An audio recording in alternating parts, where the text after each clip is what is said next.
beautiful people. Welcome back to Organizing an ADHD Brain, where the perfect place to start is right where you are. I'm your host, Megs Crawford. I'm a professional organizer, an ADHD coach, and a fellow work in progress. Because let's be honest, we're all work in progress. This season 3, we're talking about the messy middle.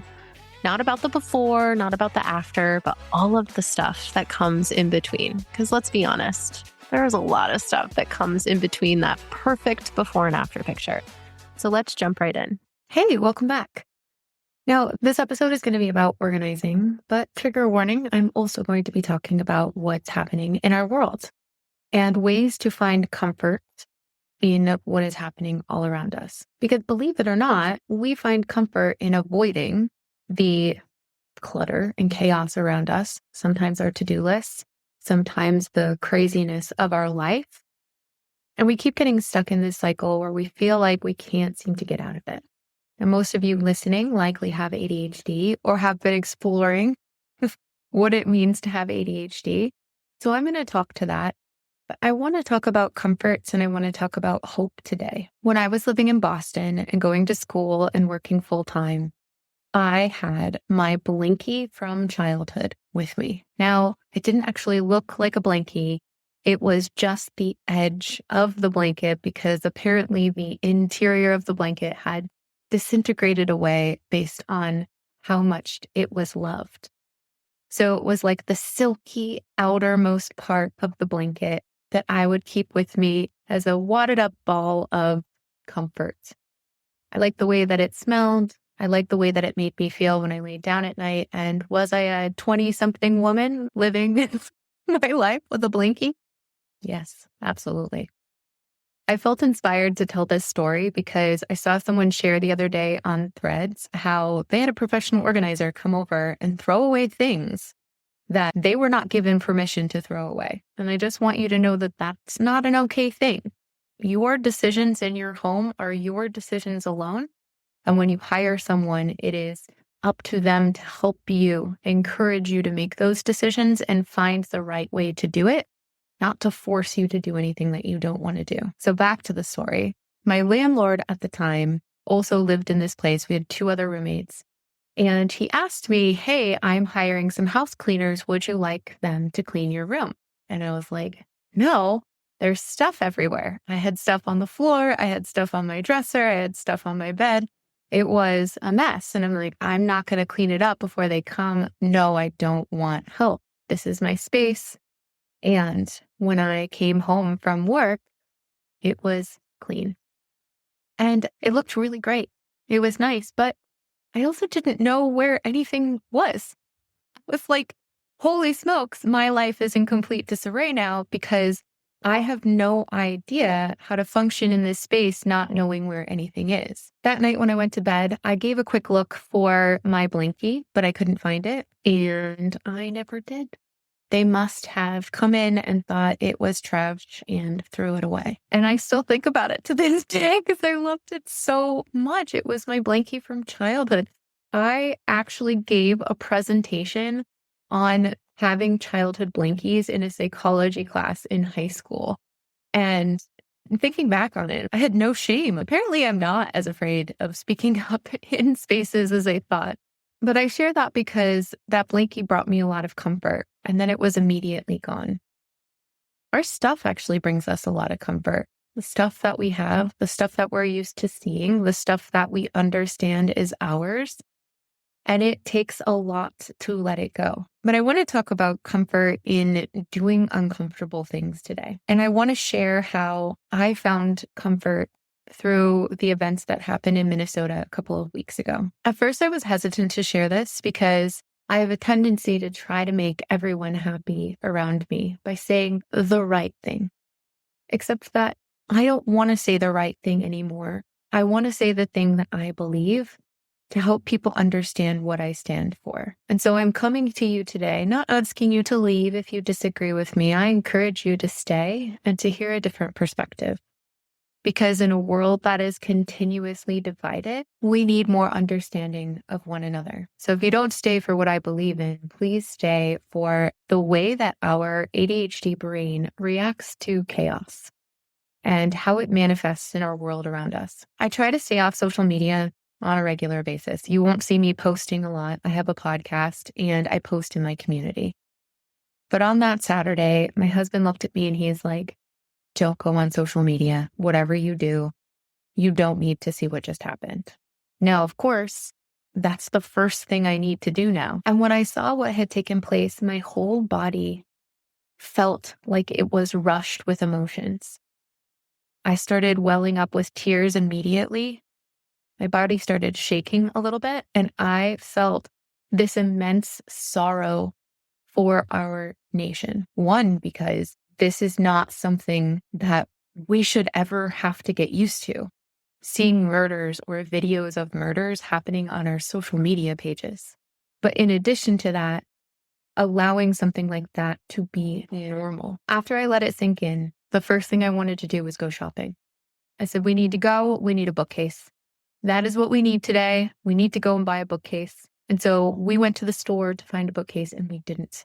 But I let my girls buy whatever they wanted. They have their own accounts to spend money with. And I bought a couple of fun things for our house within reason. I knew that none of this was going to solve what was happening. But in my mind, I was so dysregulated and so disoriented over what was happening that I needed something to distract me from these uncomfortable feelings right away. And for me, that's a lot of the time been shopping, right? That's how I got into the clutterful place that I was in the first place. But my inkling and reactions to things don't go away. I just understand them differently. I even called my best friend and she was adding wainscoting to her bathroom downstairs because she needed a project to distract herself. We all do these things to keep ourselves comfortable in situations that give us really negative, yucky, awful feelings. And we tend to avoid the discomfort because, gosh, it feels so much better than having to deal with it. We keep ourselves comfortable by fighting online, right? Disagreeing with someone and getting all worked up. We take care of ourselves by running away from the situation and keeping ourselves comfortable by just avoiding it and pretending that it doesn't exist. Some of us have the privilege to do that. Sometimes we just keep ourselves comfortable by staring at it like a deer in headlights, not being able to do anything about it at all. And sometimes we go about it by just trying to tell everyone what they want to hear, what we think they want to hear. I'm going to attach an article below about emotions and ADHD and how we work through them and how we address them. I'm going to explain to you this from a coach's perspective. I am by no means a neuroscientist, but I'm going to give you a good idea of what this means. Your amygdala sits in the back of your brain, is your emotional response center. It's designed to be there so that if you're being chased by a bear or a saber-toothed tiger, your body can react in time to keep you safe in one way or another. And we keep ourselves safe by going into fight, flight, freeze, or appease, people pleasing, as you will. All of those reactions are designed to keep us safe from whatever danger has approached us. Now we react this way to our clutter because there's no deadline. It's not running after us until we get to that day when we realize someone's coming over and we finally have to face the fact that we've been avoiding making a lot of decisions in our life until this moment. But we're doing that in politics too. What's so interesting about this world right now, and I'm not coming to you as an expert. I was a political science major, but that's certainly not something that I focused on when I graduated. I went into leadership. I focused on communication and project management. But as I continue to grow, I've done a lot of observations. I notice patterns. I see the way that people react and act. And the way that we are acting right now as a nation is pretty fascinating. There are some people that have no idea what's happening in Minnesota. And there are some people that have no idea how many US citizens are being affected by this. And there are people that have no idea how immigrants are being treated in our country. Not people who are criminals, but people who simply just have brown skin. Here's the thing. The more we avoid situations. Let's take a quick break. Just a quick interruption. If you've ever thought, I should be able to do this by now, stop right there. You are not wrong, and you are not alone. That feeling of shame and exhaustion, it is real. You've tried the planners, the reset, the strict routines, and they all fail because they were never built for the brain you actually have. It's not a moral failing. It is a design mismatch. That cycle of overwhelm and delayed decision stops here. My community, Organizing an ADHD Brain, is where we finally focus on building a home that actually supports your brain. It's the safe space to build self-trust through gentle structure and small action. We focus on nervous system awareness, not rigid rules, and we get the scary stuff done together with people who get it because they have ADHD too. If you're ready to stop feeling stuck and start focusing on consistency and celebration, go to organizinganadhdbrain.com/community. I'm saving a spot for you. Now let's get back to the show. The more it piles up, because eventually future us has to deal with the consequences of whatever we're avoiding right now. If we avoid what's happening in the world, it's going to come right back around. If we avoid dealing with our clutter, it's not going anywhere. And the more stuff you buy, it's simply just adding to what has been there the whole time. You're just adding more decisions that you need to make to understand what's next. The more we avoid, it feels good in the moment, but it does not take care of future us. I'm saying this gently and lightly and lovingly because this episode wasn't easy for me to record. I would much rather sit here and tell you all what you need to hear. I grew up in a very conservative household, so I'm very aware of what that could look like.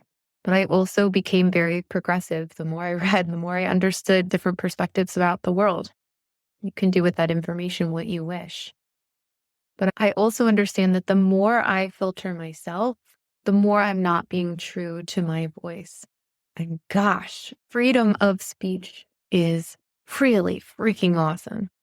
The freedom to say whatever you need to say. It's not free of consequences, right? Whatever we say, someone is bound to disagree with us. But it is important that we speak up. Reacting in these ways that I had mentioned with our amygdala response keeps us stuck. The more we avoid stuff in our home, the more it's going to accumulate. The more we decide to run away from our problems, the harder it's going to be to actually face them because it is accumulating so much. The more we try to people please ourselves out of a situation, the less we're being true to ourselves and the harder it's going to be to actually understand what the hell we want when we finally come to terms with deciding that we want to focus on what we want. So getting out of this stuck cycle, so to speak, comes from finding more healthy comforts. What are some healthy comforts you have in your life? I will tell you, after those people who cleaned my room threw away my blankie from childhood, I started using a new blankie. If you're ever in my community, you will see that I will have my purple blanket wrapped around me, especially since it's so cold in the house we're renting right now with these frigid temperatures. But you will see me using this blankie in real time. This is my life, right? This is a comfort that brings me a lot of joy. And I sleep with it every night, and I have no problem saying that. It is something that I really like. Now, other people find a lot of comfort in different smells. Smells that can remind you of a safe space, remind you of peace, remind you that you are okay in this world. Music brings me a lot of comfort. And I am working on a playlist for hope right now, and I'm happy to share that with you when I have it all ready. Another way to find healthy comforts is giving yourself a rule on social media. Use it to get that easy peasy dopamine, but find a way to limit it. Because when you are constantly scanning your own environment for danger, and then it's happening at every turn with every scroll on social media, you are not putting your brain in a good position to be able to grow or to be able to logically handle anything that is happening right now. You could play with your cat or your dog or any animal that you have. You could download the dopamine menu. I have a free dopamine menu on my website. So I'll link that in the show notes below. But if you just go to organizinganadhdbrain.com/dopamine menu, you can download it by just entering your email. And what that does is it gives you a space to write down the things that bring you joy that aren't necessarily those quick fixes like your phone or playing video games or things that could take you out of doing things productive for a really long time. You could play a game with your family. We really like playing Uno. Although there are some people who can't seem to get a draw 4 and be okay with it. So it takes time. You could join a community event. I've been holding some little workshops in my community where I've met some really incredible people through just showing up and talking about ADHD and the different ways that we can handle, these mundane, annoying tasks. You could invite a friend to lunch and you might say, I don't have time, but also you don't have time not to.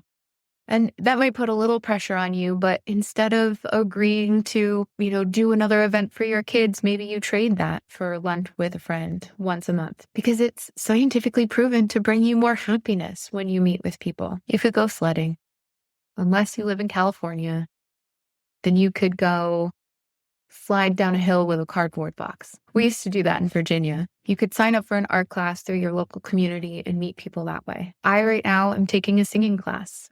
I have loved the relationships I'm building through singing. You could have a dance party. Dance parties are so incredible. You could get a weighted blanket, and they even make these blankets that go on top of you and they have sleeves on them to just bring you this feeling of being grounded. They're really cool. You could rewatch your favorite TV show and maybe you pair that with folding your laundry. You could read a book. Maybe you've got a book that you've been wanting to read for a long time, but haven't made the time to do it. But with all of this comes discomfort of doing something different than we've been teaching ourselves to do for so long. And I'm going to use the phone as a really good example here. Oftentimes we go to our phone because the people who have designed these phones and the apps that we're on get paid a whole lot of money to keep us stuck there for very long periods of time. So what if that wasn't our norm anymore because we're taking care of ourselves and we're being a part of society again? We're creating community where we see that it's been lost in so many different places. Because here's the thing, when it comes to organizing, you can't simply stop your life to organize and then just wait to be organized in order to start living your life again. You must do it now. Your life is now, the journey is now, and part of the process is going to be decluttering and understanding what matters to you now.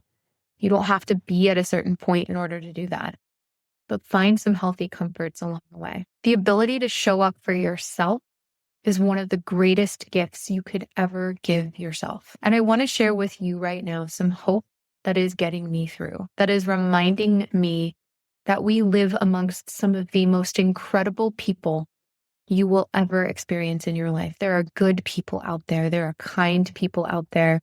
There are people that will not stand for racial injustice any longer. And there are people that simply just want peace in this world and for our country to keep moving forward. I learned recently about a beautiful church and what they're doing to support their neighbors. One thing they do at the end of service is the pastor will come and hand out fake money. And the amount of money that he hands out to the parishioners is the amount that they have in their giving fund. And he puts out these different bowls where you can decide which places you would like to donate the most. So depending on what that church is advocating for, you get to have a role in deciding where those funds get allocated to. I thought that was beautiful. I'd never heard of anything like that in my life, and it gave me so much hope for my community. I have a group that I meet with every Friday. It's called a dream lifting group. It's hosted by my friend Mare, who is incredible. She has a podcast as well called Connection 360, and I can link that in the show notes below. But each week, myself and a group of women aged early 30s all the way up into our 70s meet to talk about the things that we want to achieve in our life, our dreams, our things that help us grow, and not just, I want to win $1 million.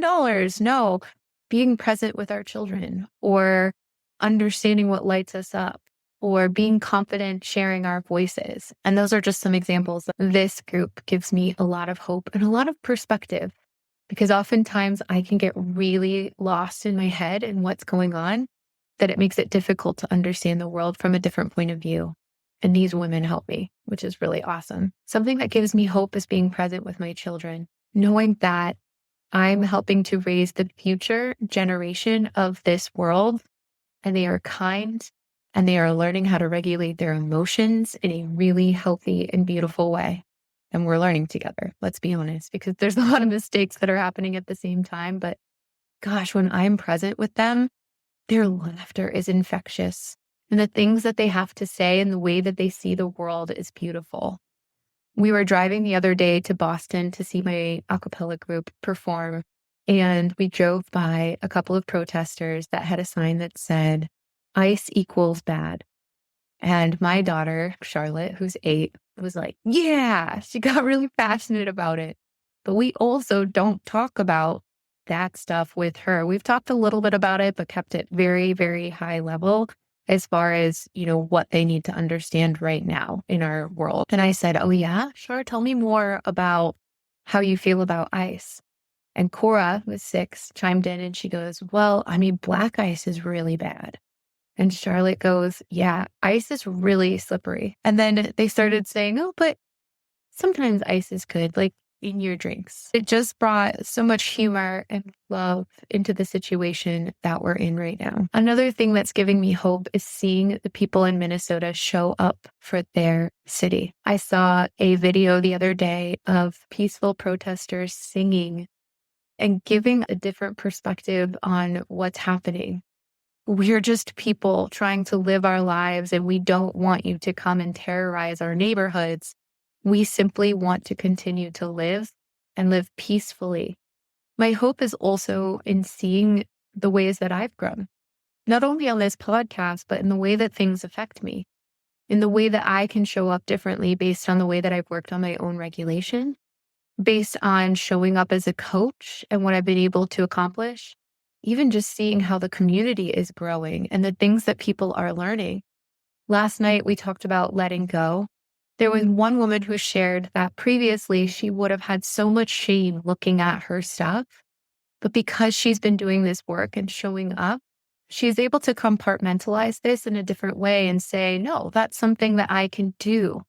I am able to control this situation. I have the power and I don't need to shame myself because it's simply data. And simply more information that allows me to move past where I've been and where I'm going to. I have incredible neighbors that have reached out to me, that have baked us cookies, that have asked questions, that have checked on us to see how we are, and they keep us going. We have these incredible neighbors next door to us that gave us a shovel so that we could shovel our driveway when we first moved in. And we did not have one when the first snowstorm came around. I have hope because the in-person community that I've created in my own world, we meet once a month. And there was one gentleman who came and said that because he had come to the first session, something he's been incorporating into his life is understanding how what he does now impacts future him. And so by doing it now, it actually takes care of his future self. So future self doesn't have to do it. And that was pretty cool to hear. I have hope because my online community is so incredible and people are showing up because they want a different life for themselves. They want to do it differently than what we've been taught or what we think we've needed to do for so long. My clients are so incredible. These are some of the most amazing people I have ever met in my entire life. They're showing up, they're doing the work, they're trying new things, they're trying things that they never would have thought of before, to help them learn how to work with their own ADHD brain. And it's really awesome. My singing teacher has a child who has pronouns that are they, them. And she uses those pronouns with such ease and clarity in the way that she talks. It gives me hope because every time I met someone who had pronouns with they, them, it made me feel uncomfortable because I'm so not used to saying that in regular speech. But what's interesting is that some people might take that discomfort and say, how dare you make me change? Whereas others acknowledge that discomfort and say, I see that this could help you, so I'm happy to be uncomfortable for just a moment so that you know that I respect you. Because respect is such a huge thing when it comes to understanding our neighbors. But what I thought was cool is when I mentioned that to her, she said that it was really hard for her at first. She had to work really hard to learn how to use they, them pronouns in regular speech. And now that she's doing it, it comes natural to her. But it gave me hope because language is just a natural thing that changes over time. So, of course, we're going to learn new things as we evolve as a society. The only constant in life is change. It's now up to us to learn how to change with it by also showing up as the change we wish to seek in the world. And of course, another thing that's giving me hope is the Bad Bunny halftime Super Bowl show. One of the things I taught my girls as we were watching that is I'm so excited to learn so much more about what all of this means when people on the internet decide to explain it to us. Also, we're taking Spanish right now. We've been taking it for about a year. And while I have a little bit more knowledge under my belt, it is so darn hard to learn a new language.